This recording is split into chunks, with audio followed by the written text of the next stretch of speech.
Before we get started talking about ties this week, what I'd like to do is to just kind of give you a little bit of an overview so that you feel more comfortable once you start going to the individual videos. I know this is always a confusing topic actually, so it can't hurt to maybe have a little bit of an introduction. So first of all, our topic is called ties. And when we say tie, for our grammar, a tie means if you change one part of a sentence, you may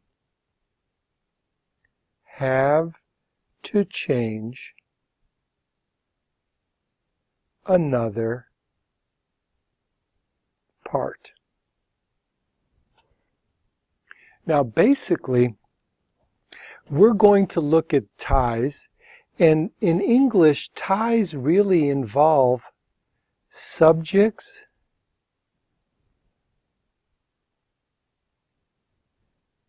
X words, verbs, and time. These are the four parts of a sentence that have connections with each other. And when I say connections, really what I mean is ties. So let's take a look. Let me give you an example of a tie that involves an X word in a subject. Okay, here's our first one. And I am here. You are here. She is here. We are here. You are here. And they are here. Now basically, am, are, is the same X word. But why do they come out looking differently? It's because of their ties. Are ties with they, are ties with we, are ties with you, but when the subject is I, we use am. When the subject is she or he, we use is. And so we can see that when you change one part of the sentence, like the subject, you may have to change another part of the sentence, in this case, X words. Now we're going to see that there are other X words that tie, but for now, I don't really want to get involved in the whole group of X words. All I want to do is to just give you the idea of what we're going to be looking at. So one thing we're going to be looking at when we talk about ties is the ties between subjects and certain X words. And I'll tell you right off the bat, not all X words tie with subjects. So, are you ready to take a look at another tie? Okay, perfect.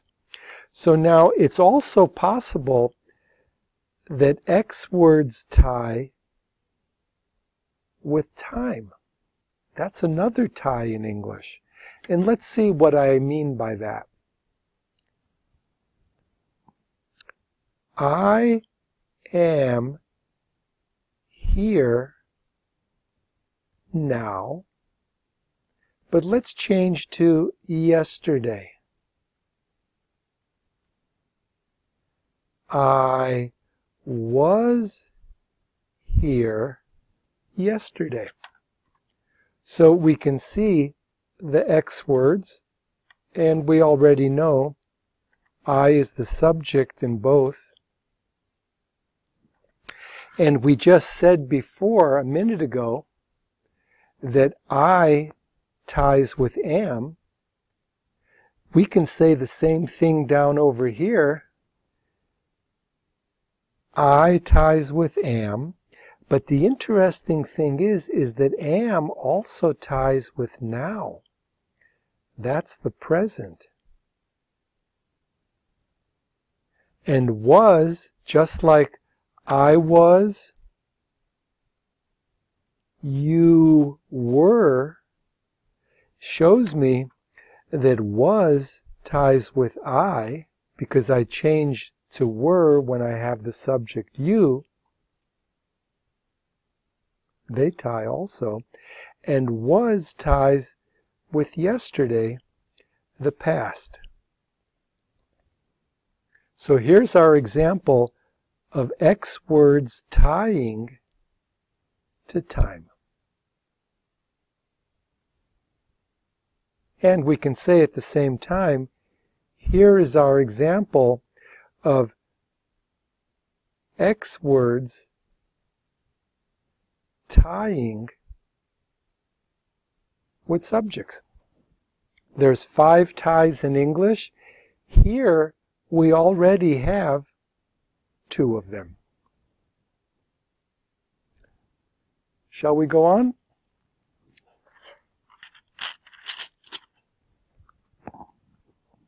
Okay, so let's get our paper lined up here, and let's take a look and see for another tie. George wants pizza. And maybe we could even say George wants pizza now. So my shifter, the X word is does.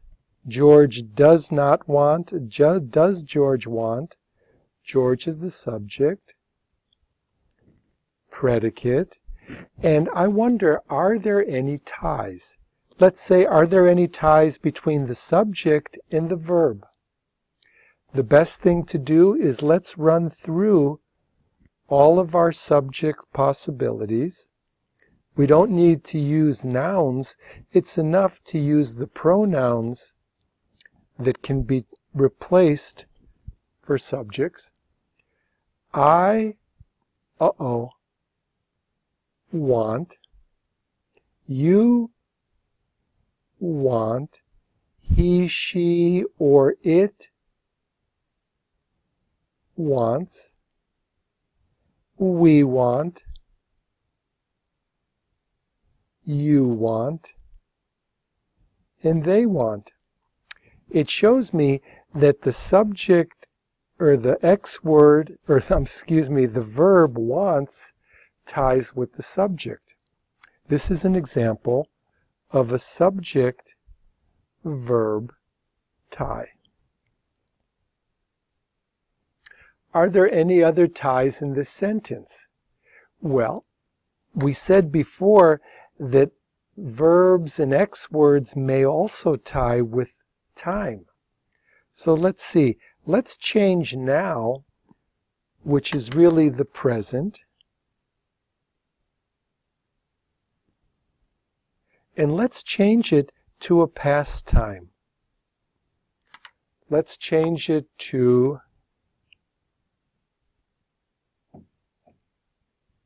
yesterday.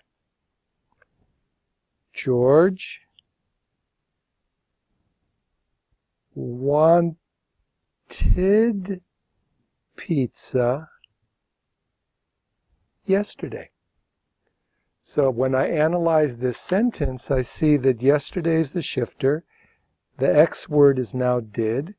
Did George want? George did not want. The subject is George. Wanted pizza is the predicate. Now, are there any ties? Does George and wanted tie? Let's take a look. I wanted. You wanted. He wanted. She wanted. It wanted. They wanted. We wanted. It looks like we never ever change the subject or the verb wanted because we changed the subject. But look what happened when I had George and I had now. George wants pizza now. George wanted pizza yesterday. I see that in fact there is a tie between wanted and the past. So here we have an example of a verb tying with time, and we also have an example of a verb wants tying with time. Wants ties with the present, and wanted ties with the past. So we're doing good. So far, we just saw, we saw subject X word ties, like am and are. We saw X word and time ties, like are for the present and is for the past. We just saw subject and verb ties, like he wants, I want. And we have verb in time, like for example, he wants pizza now, I want pizza now, we wanted pizza yesterday. So now we have 4 ties. We only have 1 tie left. And actually this last tie usually is the one that's a little bit more difficult and, offers more possibilities for confusion. So let's take a look and see what else is possible. Let's make another sentence.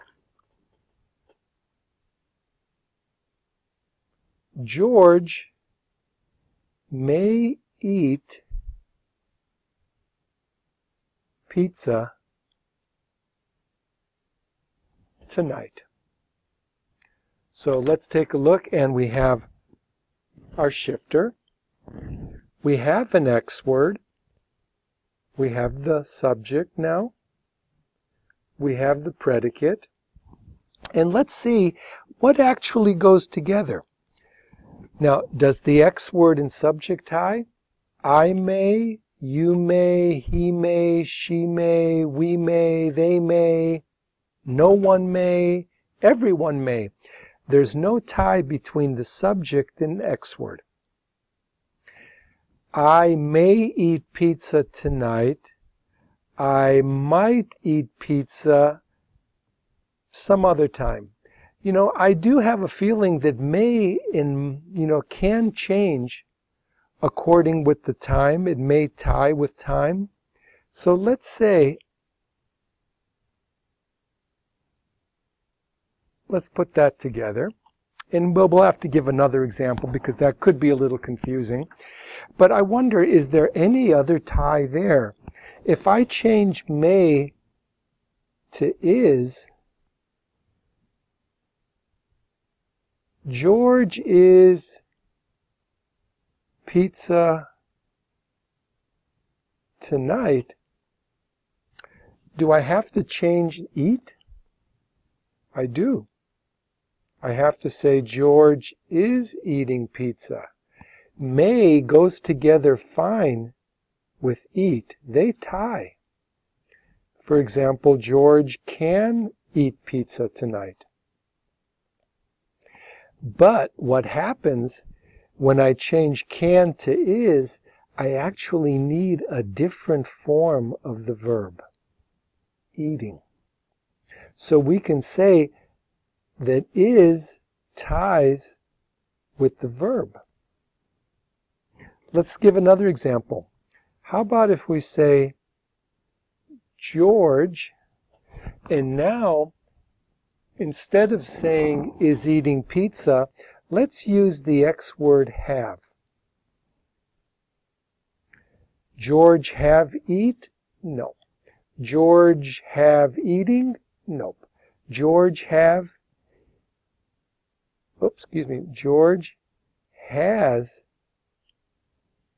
eaten pizza. And I can see that the X word ties with George. He has. The X word has also ties with the present. And the X word has also ties with eaten. And we're going to call this the DTN form of the verb that you'll learn more about when you watch the video on X word verb ties.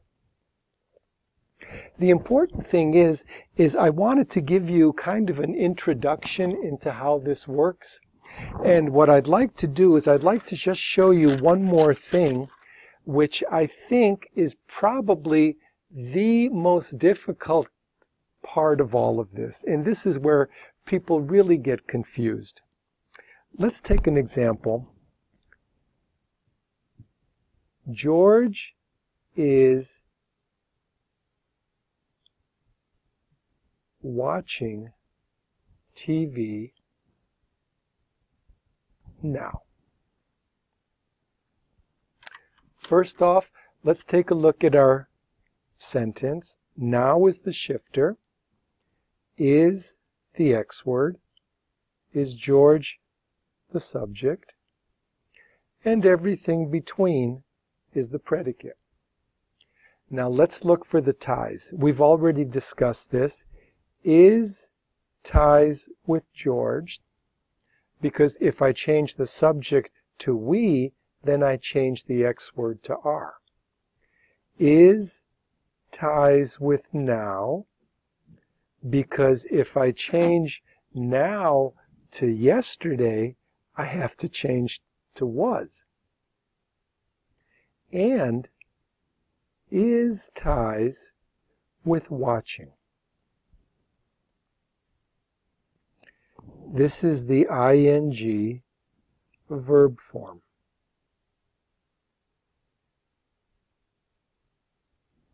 Now, we're going to add one more thing to our discussion, and what we're going to say is that in this case, watching is a verb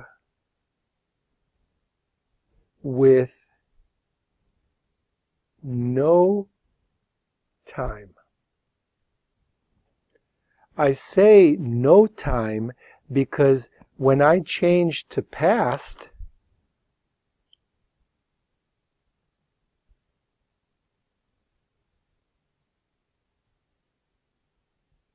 the only thing I change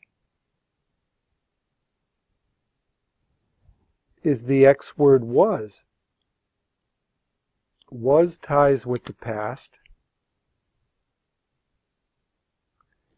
Now is ties with the present. And we can see that the verb watching did not change because the verb watching has no ties with time. It's a verb with no time.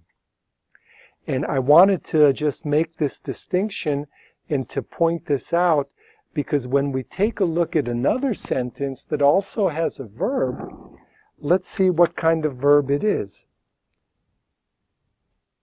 George watches TV every night. Every night is the shifter. The X word does. Does George. George is the subject. What are the ties? Well, just like before, watches, the verb, ties with George. George watches, I watch. And watches ties with every night, the present. When I change every night to yesterday and leave the subject, leave TV, the only thing I change is the verb watched, because watched also ties with time. but this time it ties with the past. So what we're going to see is, in this lesson, we're going to notice a few different things. We're going to see that, for example, we have 5 ties in English: the subject and the X word, the X word and the time, the X word and other verbs like is watching, has eaten, and then it's going to be a verb with no time. And we're going to see that some verbs tie with subjects like watches and watched. And we're going to see that some verbs do tie with time, like watches and watched. So this will be verbs with time. Let me just scoot that up a little bit. Verbs with time. Verbs with no time. And this is what we're going to be talking about in Lesson 4. Ties between X words and subjects, X words and time, X words and verbs, subjects and verbs, verbs and time, and we're going to be introduced to 2 different groups of verbs. Verbs that have ties with time and verbs that have no ties with time. And that's our Lesson 4.